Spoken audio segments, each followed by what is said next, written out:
Every overnight success is 10 years in the making. It's one of my favorite sayings just because it reminds you when you're looking at how successful somebody else is that they're on their journey just the way you are on your journey. And there's no shortcuts to becoming a rich millionaire farmer. When I went down to Texas in January of 2019 to the APPPA conference, I did a bunch of interviews, and one of the people I interviewed was a guy I met through the internet, and it was fun to hang out with him in person. His name's Jordan from Farm Builder. Jordan had some great advice, some great tips. Just kind of like, he's been in it for a while, he's doing it, he's doing a great job. I love watching his content, and he had some insight onto that quote of, you know, every overnight success being 10 years in the making. It's hard to do this and walk and talk at the same time. Now, we're just gonna kick it over to Jordan now to answer my question for what is one thing you know now that you wish you knew when you're starting out. And then by the time Jordan's done talking about that, I will have emptied this green thing, moved this truck, and parked the tractor again. So my name is Jordan Green, and together with my wife Laura, we own and operate J&L Green Farm in Edinburgh, Virginia. It's about 90 minutes outside of Washington, D.C. The one thing that I think we could take away from now that we didn't know in the beginning is really the length of time it takes to get traction and make the business do what you want it to do to achieve your goals. There's no shortcut to success. There's no, you know, overnight we've arrived kind of thing. It's a long haul. It's a marathon, not a sprint. You know, and it's going to take 5, 7, 10 years to really get the inertia that you want in your business and start to see things happening. So yeah, that's what the younger me probably needed to hear was, look, you know, it's going to be a grind. It's going to be years of doing this, but if you stick with it, that's when you punch through the other side and you can start seeing that return on, you know, on your investment of time and money and, you know, blood, sweat, tears, and all those kind of things.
Thank you, Jordan, for taking the time to let me interview you at the APPPA conference.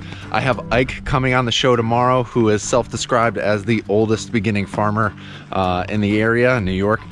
He's going to be talking about investing in planning and education before you get your farm started. It's kind of a how to start your farm week and some perspective for people who have been there before. Now for my take on what Jordan said with stuff ramping up and taking time.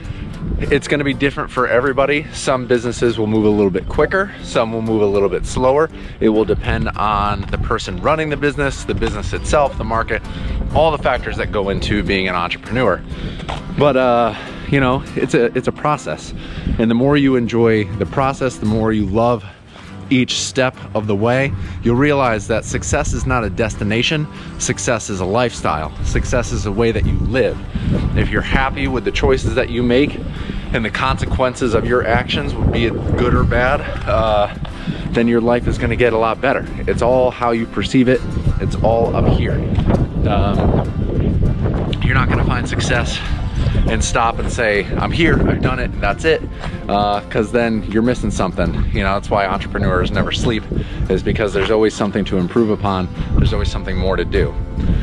Now, for me, there is more to do. I have to get back to work in there. Visit APPPA.org, APPPA.org, if you want more about raising pastured poultry, whether it's turkeys, ducks, chickens for meat, chickens for eggs, whatever breed or variety that you want. It's a collection of professionals who have been doing it for decades, who just know what they're talking about and can shorten your learning curve. And hopefully your overnight success will not take 10 years, it will take 5.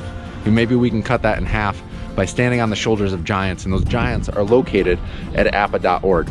For me, gotta get back to work. Love you guys. Enjoy the rest of your day. And until next time, I will see you either in the brewery or out in the field. I don't know. It's still like 30 degrees outside, so I don't know. Getting it done. Talk to you soon. Bye. Oh, I almost forgot to mention, Jordan has a YouTube channel. Look for Farm Builder. He's also on Facebook a lot. And yeah, I will link to all his stuff in the comments or the show notes below for this video. All right, that's it. I gotta get going.